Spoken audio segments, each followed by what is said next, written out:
बिल्कुल खतरे से बाहर है। और डॉक्टर साहब ने जैसे बताया कि वो वैसे ही फिर दौड़ पाएंगी जिस तरीके से दौड़ती थी। कोलका की रहने वाली हैं, सुकमा जिले की। गोगुंडा पहाड़ी के समीप उनकी ड्यूटी थी, तो वो बस ड्यूटी क्षेत्र से बस 5 कदम आगे जा रही थी, तो वहां ब्लास्ट हो गया। प्रेशर आईडी था। ऐसे ही बस्तर के अनेक स्थानों में, कहीं नदी के किनारे, कहीं तालाब के किनारे, कहीं रोड के किनारे नक्सलियों ने आईडी बिछा रखी है। और वो कभी भी ब्लास्ट होता है। वो न जानवर पहचानता है, न इंसान सामान्य नागरिकों को पहचानता है, ना ही सुरक्षा कर्मियों को बख्शता है। ये जो सैनिकों के साथ हुआ है, आर्म फोर्सेस के साथ हुआ है, ऐसा कितने ही सामान्य जनता के साथ हुआ है। जो लोग नक्सलियों का महिमा मंडन करते हैं, उनको इनके बारे में बताना चाहिए। ये क्या है भाई, ऐसा क्यों करते हैं? ऐसे हो रखा है बस्तर में, कहीं कहीं आईडी बिछा हुआ है, कभी भी कहीं पैर पड़ता है, फट जाता है। एक और घटना बस्तर में, एक मादा भालू 2 शावक के साथ में, उसका पैर पड़ा एक आईडी पर, वो उसका एक पैर उड़ गया, वो उठ नहीं पाई दोबारा। वो आईडी ब्लास्ट से मर गई और उसके 2 शावक भूख से मर गए। ऐसी घटनाएं होती हैं।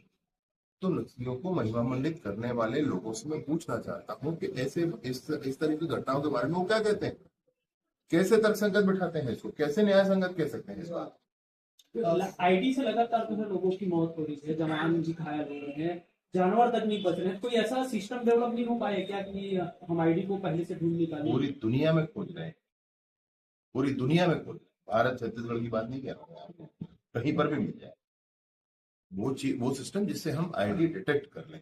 उसके अपने अपने टेक्निकल रीजंस हैं। तो कोई सॉइल पैटर्न डिटेक्ट करता है, कोई मेटल डिटेक्ट करता है, कोई एक्सप्लोजिव का वेपर डिटेक्ट करता है, लेकिन कितनी दूरी तक डिटेक्ट कर सकता है, कहाँ कहाँ ये अवेलेबिलिटी हो सकती है, कैसे हो सकती है, ये बहुत कष्ट का विषय है। अच्छा, एक सवाल ये भी है, जवानों को जो हम जगदलपुर, बीजापुर, सुकमा से यहाँ तक लाते हैं, तो क्या राज्य सरकार से आप मांग कर सकते हैं कि जगदलपुर कहीं आसपास हॉस्पिटल? मांग की बात नहीं है भाई, 7 मंजिला हॉस्पिटल बनकर तैयार है।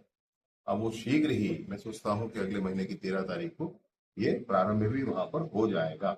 ये एयरलिफ्ट करके जिस काम के लिए हम यहाँ लाते हैं, इतने काम के लिए रायपुर आने की जरूरत नहीं होगी। किसी विशेष बात के लिए फिर रायपुर आए। सर, आज डीजीपी कॉन्फ्रेंस का दूसरा दिन रहा है। कल तीसरे दिन के बाद प्रधानमंत्री नरेंद्र मोदी और गृह मंत्री अमित शाह वापस चले जाएंगे, क्या शेड्यूल है सर?